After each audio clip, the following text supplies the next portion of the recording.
What up, players? It's Warboss Tay up in this mug. Alright, we're going to be painting up some Raven Guard more Deythan Strike Squad. That is a unit from the Horus Heresy range from Forge World back in the 2010s. That means if you go and you look for them on Games Workshop's website, you'll see that they are temporarily out of stock. That means you're not going to be able to get them from Games Workshop. You're going to need to go to eBay or find them through some other diabolical means.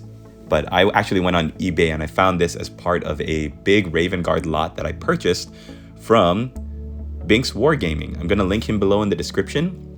There's something you want. Chances are he knows somebody who has it and might be able to procure it for you. He is terrific at finding the most obscure Forge World kits for the Horus Heresy, but also anything Warhammer 40k or Age of Sigmar. So drop him a line, let him know Warboss Tay sent you. And this is what it looks like. The guys in the more Deythan Strike Squad that I got from Binx Wargaming, they came out really great. I think I went for the Forge World colors, which is dark, grimy, and gritty, not too much edge highlighting, and just really fits in with the look of the art or the models on the Forge World website and now on the Games Workshop website. I did decide to go with the unhelmeted head just because he looks like Omni-Man from Invincible. I think he's terrific. So I went with that. But the rest is going to look like the Games Workshop promo photos. So I'm going to show you how to paint yours just like that. And all right, and this video is brought to you by my NPCs Chronicles of the Galactic Engineer series of ebooks. You can get them. I'll link them below in the description as well. They're a series of books that are told in flash fiction format. That means instead of having a giant sprawling space opera epic you have to devote a lot of brain power and focus to, these are quick, easy to read, self-contained stories of 500 words each that chart the progress and the career of a young Deckhand technician as she progresses through the ranks of a starship. But she never takes part in any of the big battles. She's never someone who you consider to be like a hero in an RPG space opera like Mass Effect. I just thought it'd be fun to do a series of books based on a background character in a video game. All right, check it out. Links below in the description, and thank you for supporting me. So here we go. Nocturne Green is the first color we're going to use, but before we even start painting, you have to remember, because this is Forge World resin, to clean your pieces with warm soapy water. And I just use like dish soap, like Dawn dish soap. I scrub each of the resin pieces, let them dry, because you got to get that mold release agent off of the resin pieces. Otherwise, your glue might not stick. Your primer is just going to flake off, and then when you try to paint, it's going to be a nightmare. You want your paint and your primer to go in nice and smooth, so that's why you got to do all of that. Now I use a black primer. Obviously, I mean, it's Raven Guard, so you go with the majority color. And then Nocturne Green is my guess for the base color of the cloaks that they wear. While the Nocturne Green is still drying, I take Castellan Green and I use that as a wet highlight color. So I'm going to be putting it on my my wet palette and just applying it to the Nocturne Green, and use light feathering motions because the cape is like a fabric. It's not like the armor where it's hard and you want sharp highlights. You want these highlights to look almost like individual swashes of brush strokes.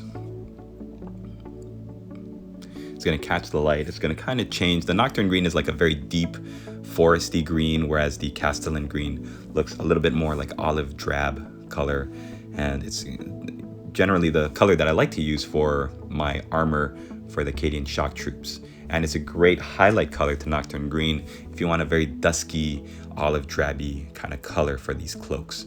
I also use this color for the cloth of, it's interesting, when you look at the holsters for their bolt pistols, it looks like cloth. It doesn't look like they're in actual leather holsters. They look like they just wrap them in cloth.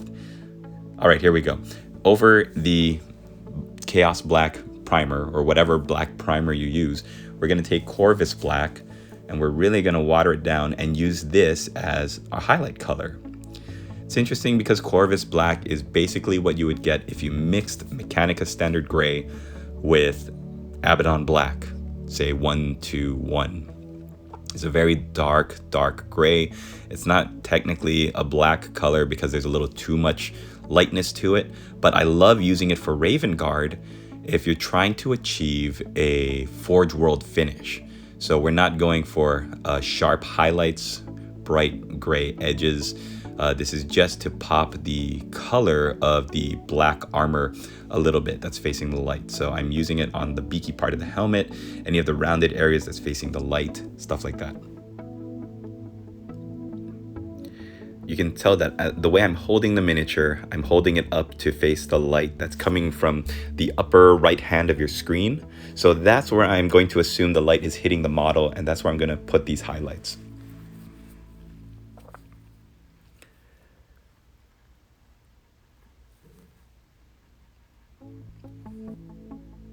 And this is when I'm starting to notice that my brush tip is fraying a little bit. So it's about high time I switch it out for a better brush. And as I'm doing that, though, I'm using the frayed tips to actually help with my feathering technique on this armor.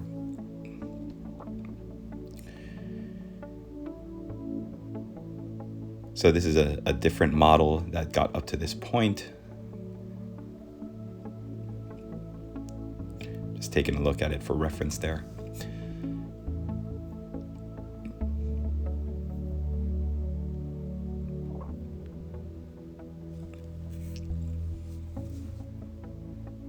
Man, what a crazy year it's been. Can't believe it's already 2025. All right, base color, Celestra Gray. I'm gonna be shaking this up. Now, what I've noticed about Celestra Gray, it's a really good color for a base. It covers really well, a lot better than their layer color, White Scar. I hate that color so much.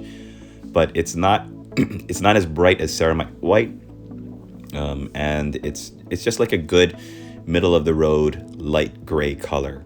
Unfortunately, it separates if you don't use it. So I'm finding that after I put it on my wet palette, it's a little too watery as it is. It's going into all of the creases where I don't want it to go.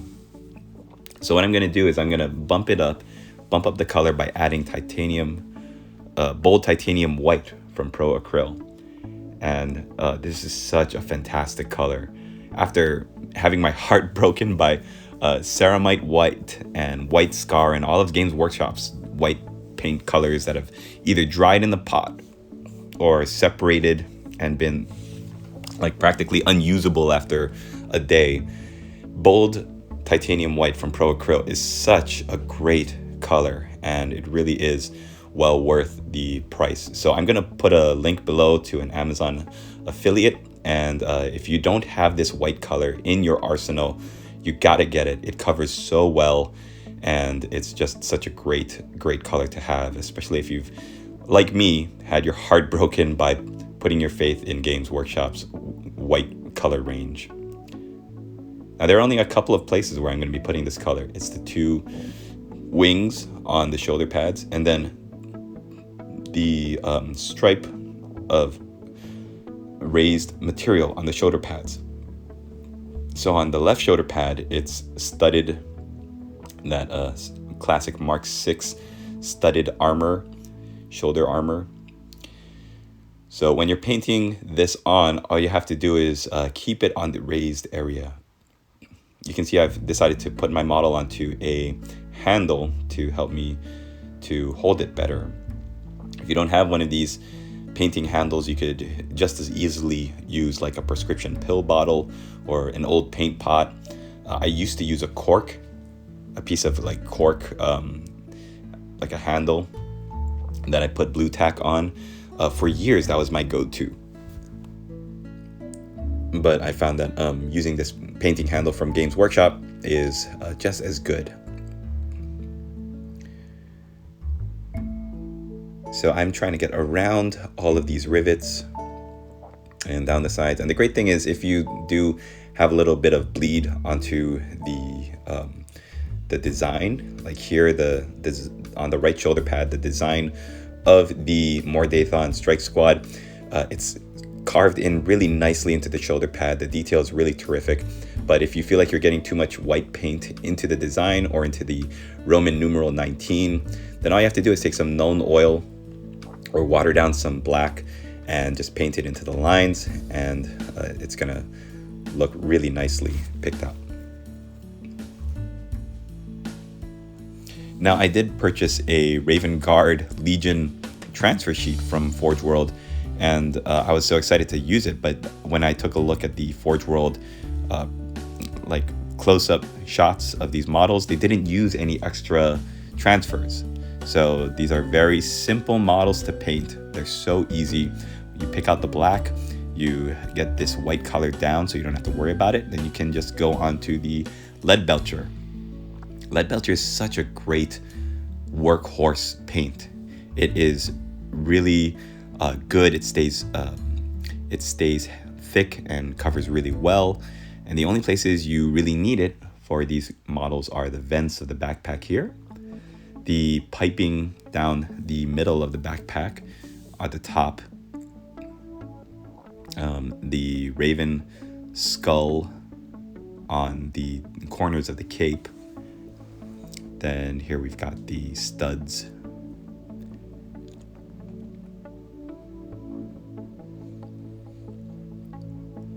So whenever I paint studs on an armor, I always feel like such a perfectionist. Like I get so upset when there's bleed over or it doesn't look completely painted at one angle.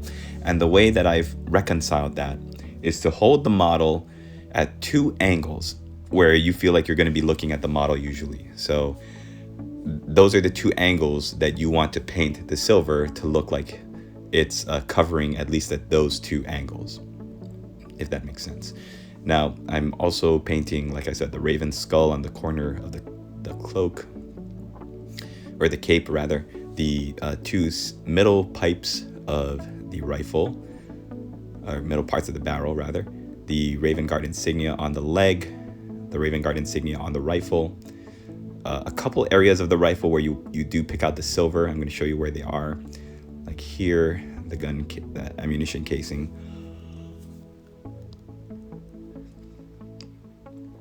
And then the back part of the rifle, which is just like a regular bolter rifle, the silver part you would pick out underneath the casing.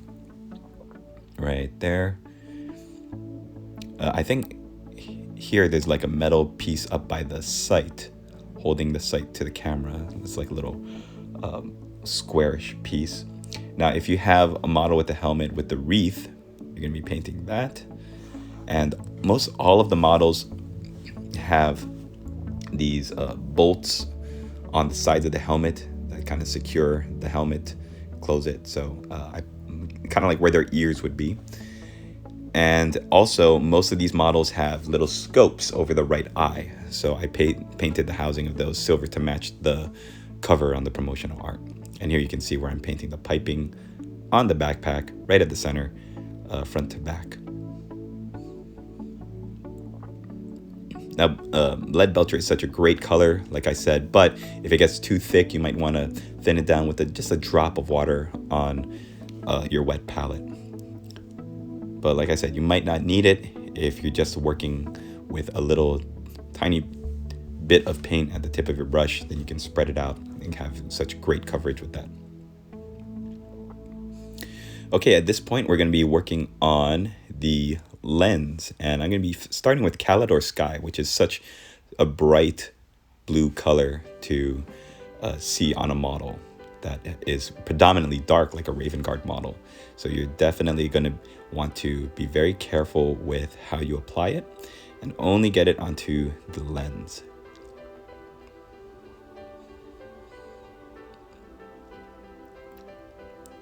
Now I'm going to be using Thousand Suns Blue, but another option is to take some of that bold titanium white, add it to Calidor Sky to give it a little bit of pop, and use that as the highlight color instead.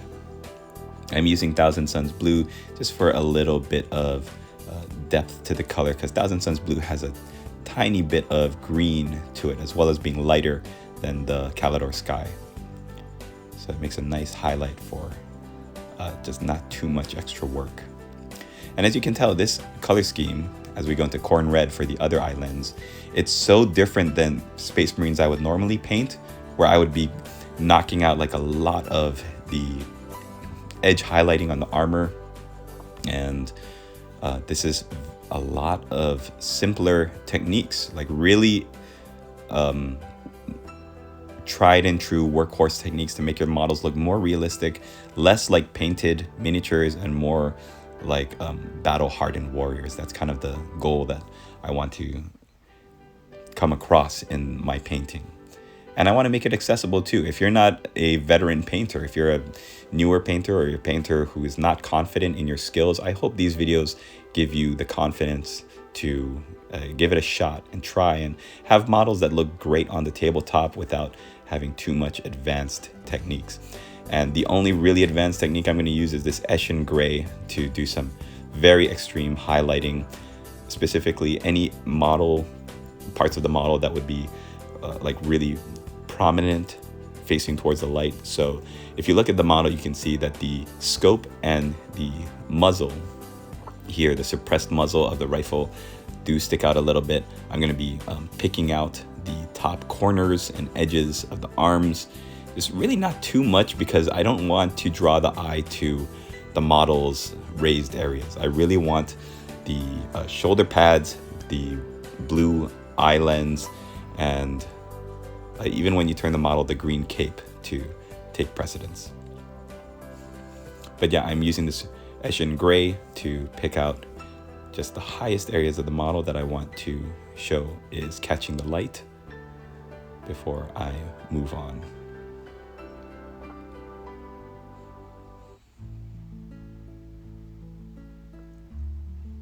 I hope you and your loved ones have had a wonderful holiday season. I know I have with my family, and I'm super blessed. I feel super grateful to be working and painting and to have all of you to hang out with. So leave me a comment down below. Don't forget to hit the like and subscribe button if you're not already.